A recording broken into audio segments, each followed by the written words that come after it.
tous. Loué soit Jésus-Christ. Amen. 7h45 en Mbuji-Mayi. Voici, mesdames et messieurs, le premier journal de ce mercredi. RTS. Arrivé en Mbuji-Mayi hier mardi via l'aéroport de Bipemba, le corps sans vie de Monseigneur Albert Mbomboka Piamba sera inhumé ce mercredi au cimetière Saint-Alphonse de Kakuna après la messe qui sera dite en la cathédrale Saint-Jean-Baptiste de Bonzola à 9h30 par l'évêque diocésain. Mais hier, il y a eu une autre dite dans la soirée en sa mémoire par l'abbé François Kabasela Lumbala. Le pape François sera lui aussi inhumé samedi 26 avril prochain. Avant cela, la dépouille de l'évêque de Rome sera exposée aux fidèles dans la basilique Saint-Pierre. C'est mardi dans la matinée, le président de la République, Félix Tshisekedi, s'est rendu à la nonciature apostolique à Kinshasa pour exprimer sa compassion aux nonces apostoliques à la suite de ces décès. La plénière des députés provinciaux prévue ce mardi 22 avril a été brusquement annulée suite à un télégramme de la vice-primature de l'Intérieur et Sécurité invitant les bureaux de l'Assemblée provinciale et le gouverneur de province à Kinshasa pour consultation. Place à présent au développement de ces titres et d'autres actualités de ce matin. Mesdames et messieurs, bienvenue.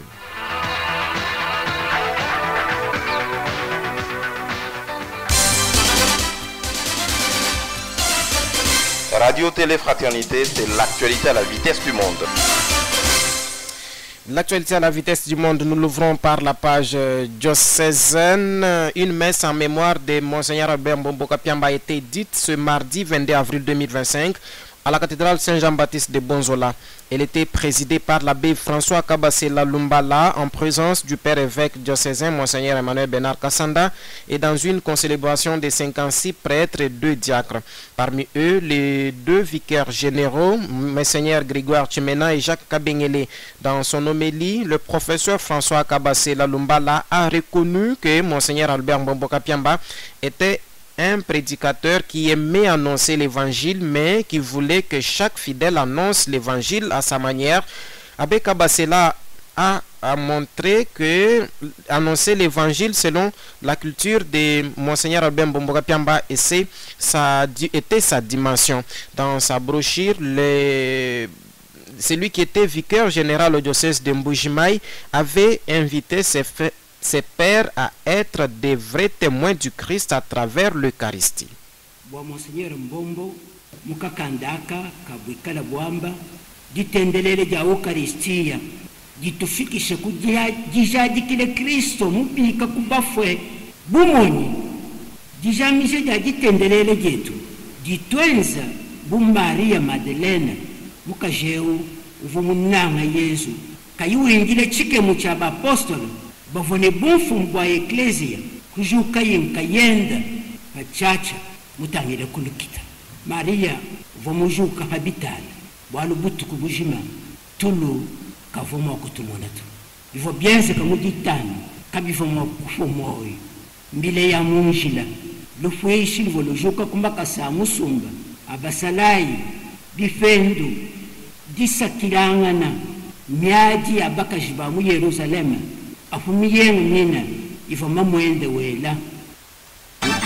Plusieurs témoignages ont été faits par différentes personnalités.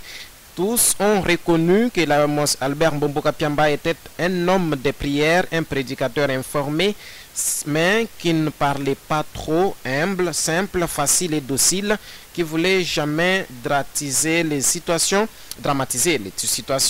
doux et effacé. Avant la bénédiction finale, le père évêque a loué l'obéissance, la docilité et le respect qui caractérisaient l'illustre disparu. Signalons qu'après la veillée mortuaire du mardi à ce mercredi, Albert Mbomboka Piamba sera inhumé au cimetière Saint-Alphonse de Mbouya à Charles.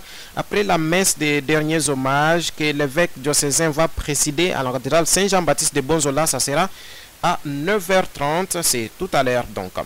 Au sujet du décès de Monseigneur Albert Mbomboka Piamba, il y a eu quelques mots d'un fidèle catholique de la paroisse Sainte-Marie Ville-Miba adressés à l'évêque diocésain. C'est avec une vive émotion et une douleur intense que j'ai appris le décès d'un baoba du diocèse de Mbuji-Mayi en la personne de Monseigneur Albert Mbomboka Piamba. Tatu Emmanuel Bernard Kassanda, je vous présente mes condoléances. Aux prêtres du diocèse de Mbujimaï, à tous les religieux et religieuses, aux membres de la famille biologique du fait Monseigneur Albert Mbomboka Piamba, je présente ces mêmes condoléances. Dieu a donné, Dieu a repris. Gloire à son nom, puisse l'Éternel qui l'a servi pendant 50 ans l'accueillir dans sa félicité. Fin des citations, c'est signé par Crispin Mabika Mabika Marlos, dit tout ça c'est toi.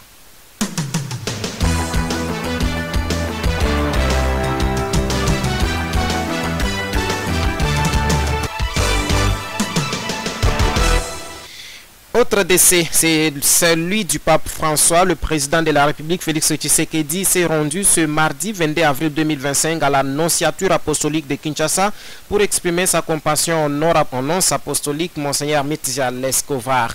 Les deux personnalités ont échangé sur le programme des funérailles et sur la procédure de désignation du 267e pape.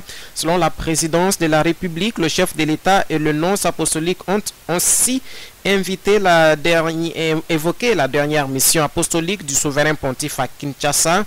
Dans son message écrit dans le registre des condoléances, le président de la République a rendu hommage vibrant au Saint-Père en ces termes.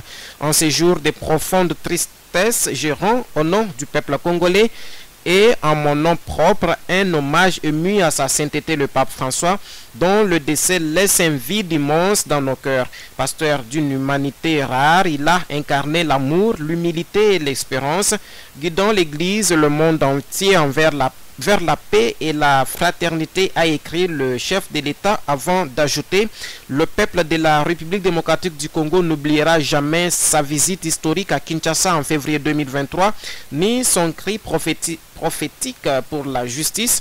Retirez vos mains de l'Afrique, retirez vos mains de la République démocratique du Congo.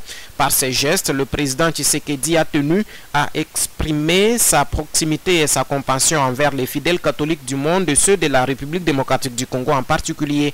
Le chef de l'État et le pape François, d'heureuse mémoire, s'étaient déjà rencontrés à deux reprises au Vatican en octobre 2019 à l'occasion de la consécration du cardinal Fridolin Ambongo, puis en janvier 2020 en visite officielle au Vatican.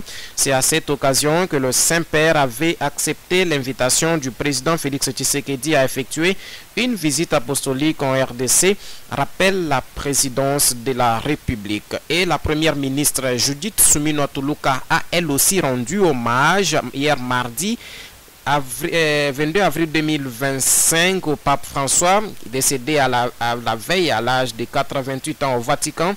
Dans le livre des condoléances ouvert à la nonciature apostolique du Saint-Siège en RDC, la chef du gouvernement a salué la mémoire d'un grand artisan de la paix à l'échelle mondiale.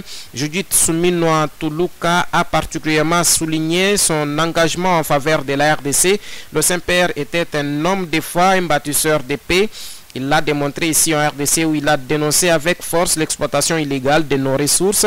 À l'origine de cette guerre qui a causé tant de morts, il a œuvré inlassablement pour la paix dans le monde, en Afrique et particulièrement dans notre pays. C'est un héritage que les Congolais n'oublieront jamais, quelle que soit leur confession ou leur sensibilité, a écrit la première ministre congolaise. Et la messe des funérailles du souverain pontife François sera célébrée sur le parvis de la basilique Saint-Pierre. Ça sera samedi 26 avril prochain à partir de 10h au premier jour de Novandiale. Selon l'Ordo Exquerum Romani Pontificus, a informé l'office des célébrations liturgiques pontificales mardi matin. Ces obsèques ont lieu la veille du dimanche de la miséricorde divine. La liturgie sera présidée par le cardinal Giovanni Battista Re, doyen du collège cardinalis. Au terme de la messe, l'ultima commendato et la valedicto auront lieu. Le cercueil du souverain pontife sera ensuite transporté de la basilique Saint-Pierre vers la basilique Sainte-Marie Majeure pour l'inhumation. Avant cela, la dépouille de l'évêque de Rome sera exposée aux fidèles en basilique Saint-Pierre.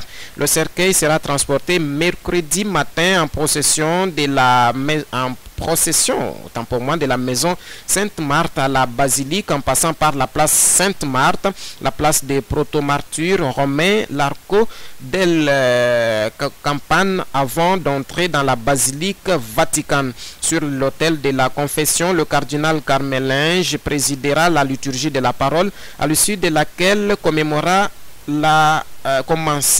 la vénération de la dépouille aux fidèles. Plusieurs chefs d'État et de gouvernement ont annoncé leur participation, nous dit-on. RTF. L'actualité, c'est nous. L'actualité sur le plan provincial à présent. Coup de théâtre ce mardi à l'Assemblée provinciale du Kasaï oriental. La plénière convoquée ce matin n'a pas eu lieu, c'est malgré la présence des députés provinciaux. Selon certaines indiscrétions, un télégramme de la vice-primature de l'Intérieur est tombé convoquant le bureau à Kinshasa. Toute affaire cessante, confirmation avec la députée provinciale Eugénie Chilanda Kazadi qui s'exprimait en Chiluba pour fixer l'opinion. Les locaux plénières est vu avec ordre du jour bien connu. À notre grande surprise, tout fait quoi assemblée pour plénière, tout ça on a ni plénière qui est non couteau, bah du bateau amener du bureau de assemblée ni plénière ou dire tout fait, du moukanda, du mouvement coaching sans mon bureau de coaching sans. Toi belé génie, dans le bureau coaching sans, ce n'est pas un péché, mais il faut qu'on respecte ce qui était déjà dit. Le voyage peut le faire après. L'élu d'Mbujima, membre de la commission d'enquête qui était mise en place, signe et persiste. Quel que soit le jour, le rapport de sa commission sera examiné. On est tous députés, mais entre la députation, il y a des gens qui sont venus réellement pour être parlementaires. C'est parmi ces gens-là,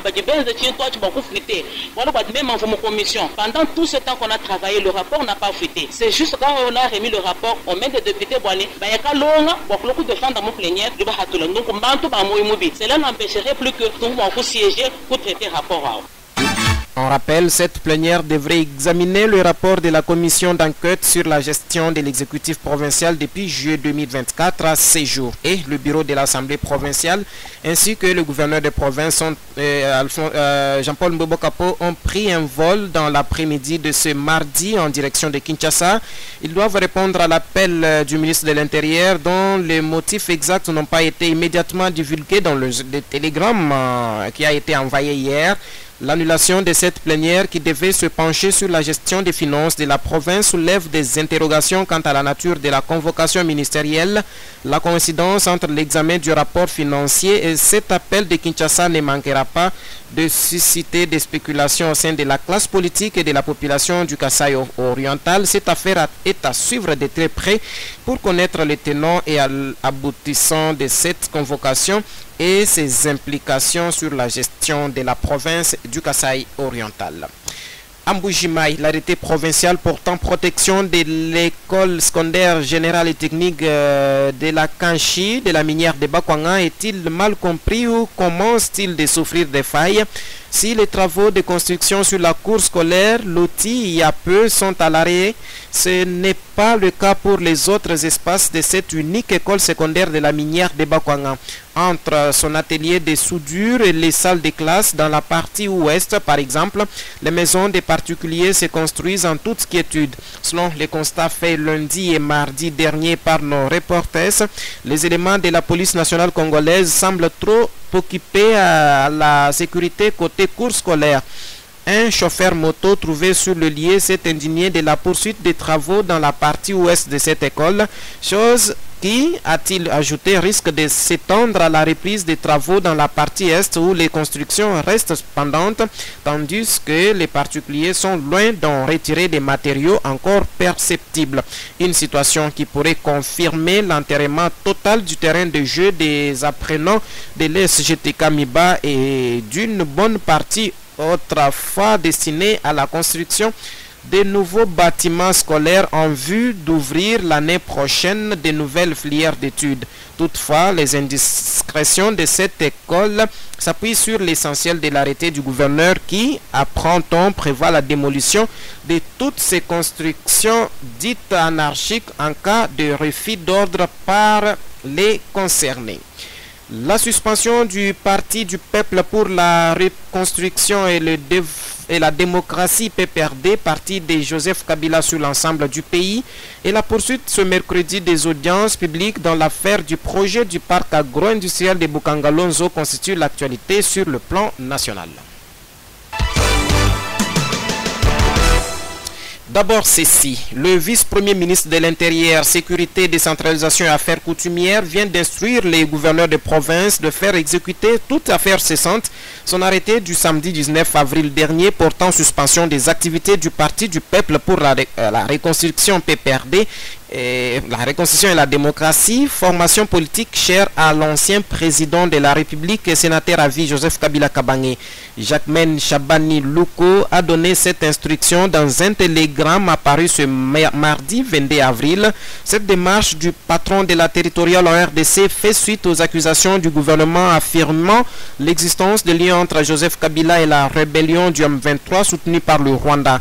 Par la même occasion, il avait ému le vœu de saisir la Cour constitutionnelle pour porter les faits devant la haute cour de la RDC, signalant que depuis quelques mois, le régime de Kinshasa affirme haut et fort l'existence des accointances entre l'ancien chef de l'État Joseph Kabila et le mouvement rebelle du M23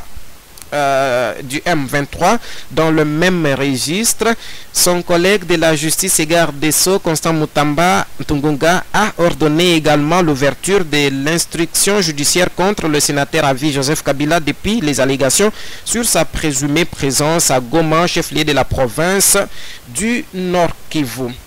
La Cour constitutionnelle a confirmé la poursuite ce mercredi 23 avril 2025 des audiences publiques dans l'affaire opposant le ministère public au prévenu Augustin Matata Ponyo, député national, Deogracias Mutombo, ancien gouverneur de la Banque centrale du Congo, et Globert Christo Stéphanous, homme d'affaires sud-africain et responsable de la firme Africom, comme on dit tous. Des sources proches de la Cour constitutionnelle rapportent que celle-ci va poursuivre sa procédure dans l'affaire de la débâcle du projet de Bukangalonzo, malgré la démarche de l'une des parties visant à se soustraire à la procédure en cours. La Cour n'étant pas liée à cette démarche, précise ses sources. Dans une vidéo partagée récemment sur les réseaux sociaux il y a quelques jours, le leader de Kindu Matata Ponyo dénonce un procès à caractère politique plutôt que judiciaire. Il affirme que l'ouverture du procès Bukangalonzo à son encontre résulte de son refus il y a quelques années d'intégrer l'Union sacrée de la nation, plateforme de la majorité présidentielle soutenant le chef de l'État Félix Tshisekedi. Ce procès a été réactivé pour m'empêcher de créer mon parti politique, le LGD, et pour m'empêcher de déposer ma candidature à l'élection présidentielle de 2023, déclare l'ancien Premier ministre dans sa vidéo. Dans une correspondance adressée à la Cour constitutionnelle, le prévenu Matata Ponyo brandit sa casquette de député national couvert des immunités parlementaires. Il y a quelques jours, le président de l'Assemblée nationale, Vital Kamerhe, a demandé à la Cour constitutionnelle de respecter la procédure légale pour solliciter la levée des immunités de Matata Ponyo. Et l'Assemblée nationale va statuer sur le dossier et l'apprécier, avait déclaré Vital Kamerhe. Des sources à la Cour constitutionnelle rapportent que si elle est saisie officiellement, la procédure sera examinée lors d'une audience obligatoire et contradictoire. Ce procès porte sur le détournement présumé de plus de 285 millions de dollars américains alloués au parc agro-industriel de Bukangalonzo à l'époque où Matata Ponyo était Premier ministre sous le régime de Joseph Kabila. Nous le rappelons bien. Culture, décès d'un écrivain congolais, Valentin Yves Moudimbe, qui est mort ce mardi 22 avril 2025 à l'âge de 84 ans en Caroline au Nord aux États-Unis, où il était installé depuis quelques années et enseignait dans les universités Stanford, Duke et Haverford College. Une des figures emblématiques de la littérature congolaise, Moudimbe est l'auteur de plusieurs œuvres classiques qui ont traversé le temps, comme les romans Entre les eaux, Le bel monde et l'égard, L'invention de l'Afrique, La littérature noire et les problèmes du sacré, Déchirure, Poésie et Des fragments d'un espoir. C'était aussi une poésie. Philosophe, poète, romancier et critique littéraire, Yves Valentin Moudimbe et le Grand Prix catholique de littérature, prix du Renouveau français de 1973 pour son œuvre Entre les eaux, Dieu, un prêtre et la Révolution. Une bibliothèque s'est éteinte aussi ce même mardi 22 avril 2025 dans les heures matinales. Figure éminente dans les domaines de la médecine interne, le professeur ordinaire Dr Jean-René Mbouyamba a tiré sa révérence, plongeant ainsi le monde scientifique et universitaire dans la tristesse. Peut-on lire sur la page Facebook officielle de l'Université officielle de Mbuji-Mayi. En attendant le programme officiel, le professeur Abbé Apollinaire Chibaka Chikongo, recteur de l'UOM et président de la conférence provinciale des chefs d'établissement du Kasaï oriental COP7 en sigle, présente ses condoléances les plus émues à la famille biologique de l'illustre disparu et à la communauté universitaire tout entière. Il faut rappeler qu'en reconnaissance des loyaux services rendus par le professeur Dr Jean-René Mbouyamba à la communauté universitaire de la région du Kasaï en général et celle de l'université officielle de Mbuji-Mayi en particulier, le comité de gestion Chibaka Chikongo avait décidé l'année passée d'immortaliser celle-ci en donnant son nom à l'un des nouveaux auditoires de la faculté de médecine construit aux cliniques universitaires de Mbuji-Mayi. RTF. Fraternité Info, c'est fini pour ce matin. Raphaël Kongolo Kafumba Dirako, la mise en onde était aux manettes. Je m'appelle Paulin Grace Kassonga. Je vous dis merci de l'avoir suivi. Mais pour vous qui venez à peine de vous joindre à nous maintenant, je vous rappelle les 3 titres qui l'ont constitué. Arrivé à Mbuji-Mayi mardi matin à l'aéroport de Bipemba, le corps sans vie de Monseigneur Albert Mbomboka Piamba sera inhumé ce mercredi au cimetière Saint-Alphonse de Kakuna après la messe qui sera dite dans la cathédrale Saint-Jean-Baptiste de Bonzola tout à l'heure à 9h30 par l'évêque diocésain. Mais hier, il y a eu une autre dite dans la soirée en sa mémoire par l'abbé François Kabasira Lumbala. Le pape François sera lui aussi inhumé samedi 26 avril prochain. Avant cela, la dépouille de l'évêque de Rome sera exposée aux fidèles dans la basilique Saint-Pierre. Ce mardi, dans la matinée, le président de la République, Félix Tshisekedi, s'est rendu à la nonciature apostolique à Kinshasa pour exprimer sa compassion aux nonces apostoliques à la suite de ce décès. La plénière des députés provinciaux prévue ce mardi 22 avril a été brusquement annulée suite à un télégramme de la vice-primature de l'Intérieur et Sécurité invitant le bureau de l'Assemblée provinciale et les gouverneurs des provinces à Kinshasa pour consultation. L'autre est à suivre à 13h15 de Mbuji-Mayi. En attendant, je vous souhaite une très bonne journée. RTF, la radio diocésaine de Mbuji-Mayi sur FM 103.1 MHz.